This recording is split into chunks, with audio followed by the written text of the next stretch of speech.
Some of you don't really understand the reason behind President Trump's recent intervention in the Christian genocide happening in Nigeria. Many people saw the headline, but very few know the deeper reason why the United States and the world are finally stepping in. Let's start from the beginning. Over the last decade, America has been Nigeria's biggest international security partner. Washington has supplied drones, bomb kits, fighter jet upgrades, and intelligence worth billions of dollars. The idea was simple: help Nigeria defeat Boko Haram and its offshoot, ISWAP. Just this year, the US approved another $346 million arms package for Nigeria. Precision bombs, missiles, and targeting systems meant to strengthen the Air Force. Before that, there was the sale of 12 Super Tucano aircraft worth $500 million delivered under the Trump administration. Add that to years of counterterrorism training, logistics support, and humanitarian funding. On paper, Nigeria should by now have one of the most battle-ready armies in Africa. But what's the result? The killings continue. Entire villages still get wiped out in Plateau, Benue, Kaduna, and Borno. Churches are attacked almost every week. Children are abducted from schools. Farmers can't go to their fields. Soldiers keep dying in ambushes, sometimes because they run out of ammunition. So America is asking the same question many Nigerians have been asking quietly for years. Where is all the money going? Because the United States tracks every dollar it spends. It knows when weapons are delivered, when training is done, and when things don't add up. Intelligence reports show that despite billions invested, Nigeria's security forces remain under-equipped, under-motivated, and deeply compromised. And that's the root of America's frustration. Trump's declaration that Nigeria is a country of particular concern was not only about religion, it was about credibility. Washington is tired of funding what looks like an endless war with no genuine intention to win. When a country keeps receiving military support but still allows terrorists to thrive, it raises suspicion. When attacks follow the same pattern, Christians targeted in their villages, priests kidnapped, worshippers slaughtered in churches, and there's still no serious response, the world begins to wonder whether the violence is being quietly tolerated. That's why Trump's words hit so hard. They are killing record numbers of Christians in Nigeria, and I will not allow that to continue.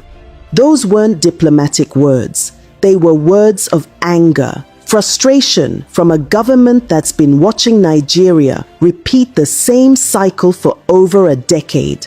And now, America isn't alone. The Canadian Parliament has discussed the killings. British lawmakers have questioned why Nigeria still receives military aid. The European Union has called for independent investigations into attacks that Nigerian authorities call herder-farmer clashes.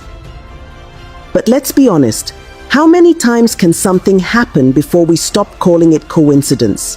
When the victims are repeatedly Christian villages, burned churches, murdered priests, the pattern speaks for itself. The tragedy here is that Nigeria's leaders still act as though these warnings are insults instead of wake-up calls. The official response to every global concern is always the same. They don't understand our security complexities, but the world understands enough to see the truth. The same corruption that destroyed the economy has infected the military. Procurement scandals, ghost soldiers, stolen allowances, even reports of weapons meant for the front lines ending up in the hands of terrorists. That's why the war never ends, because every bullet fired is another contract renewed. Every attack becomes another excuse to demand funding. The war has become an industry, and peace would ruin business. So when America sends weapons worth hundreds of millions and still sees villages burning, The anger is justified. No country, no matter how wealthy, wants to fund failure. And this is where it becomes expository.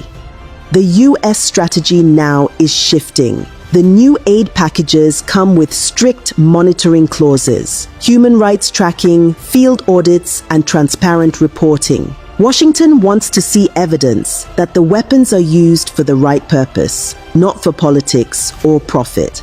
At the same time, discussions are happening in Congress about targeted sanctions, not against Nigeria as a nation, but against individuals, governors, generals, and politicians accused of either enabling the violence or stealing from defense budgets. If that list is activated, travel bans, asset freezes, and visa restrictions could follow. The message is clear. America is no longer willing to bankroll corruption. And that brings us back to the Christian genocide conversation. For years, survivors have been crying out, saying, "They're killing us and the world is silent." Now the world is speaking, and Abuja isn't happy about it. But why would they be? When you've built a system on impunity, accountability feels like an attack.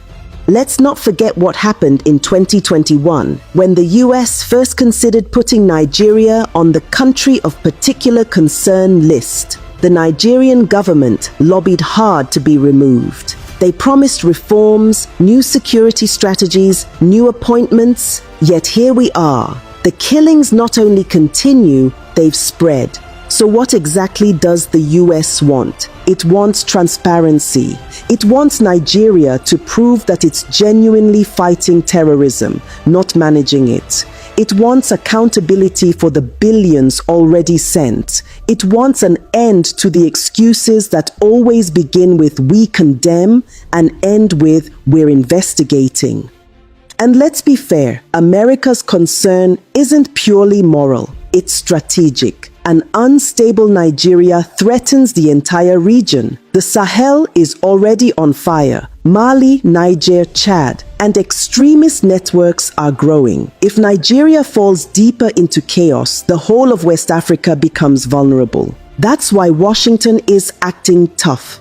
Not because it suddenly discovered compassion, but because instability in Nigeria eventually becomes a global problem.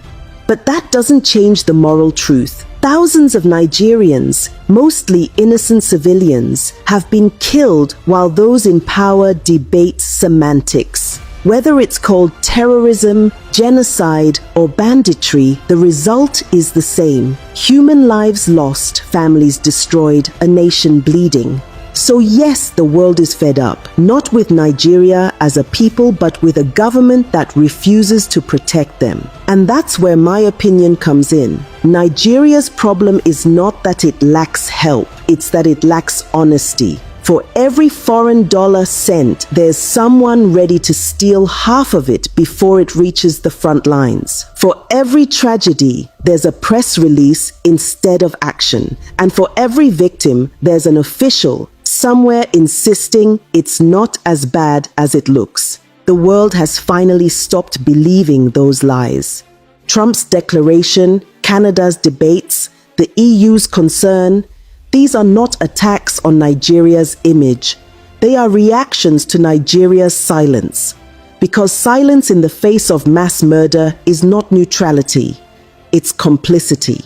So where does this leave us? If Nigeria continues on this path, the consequences won't just be diplomatic. Sanctions could cripple international trade.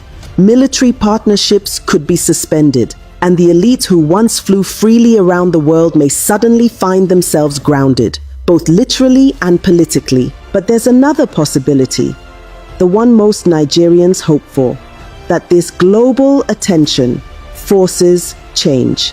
That the government finally wakes up and realizes the world is no longer watching quietly.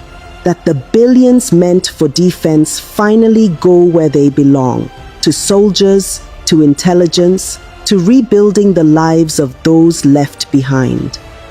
Because at the end of the day, America's anger is not the real story here. The real story is Nigeria's lost humanity, a nation so used to tragedy that it now debates whether a massacre is religious or political instead of asking why it happened at all. This is why the world is losing patience. If Nigeria doesn't change course soon, the pressure from abroad will only intensify. Sanctions will follow, investigations will deepen, and foreign aid will come with stricter conditions. But it shouldn't take foreign threats to make our leaders act. It should take conscience. It should take shame. It should take love for a nation that has already bled enough. The world has done its part. The question now is, will Nigeria finally do hers?